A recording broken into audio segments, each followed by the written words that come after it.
How to delete Spendee account. Are you guys facing issues to delete your account on Spendee? If that's so, then this video might help you out. Without further ado, let's get started. First of all, open Spendee app on your mobile device. Once you open the app, now log in into your account with your registered email and password. After you get logged in, now look at the right bottom of your screen where you can see this more icon. Click on it.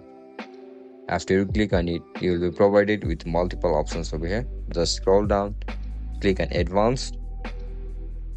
After you click on Advanced, you can see the option for Delete Account. Click on it. Now tap on Continue. Click on OK. And that's it, guys. That's how you're going to delete our account on Spendee. If you guys found this video helpful, don't forget to like, share, and subscribe to our channel. And if you guys have any issues regarding Spendee, make sure to comment down below. Bye bye.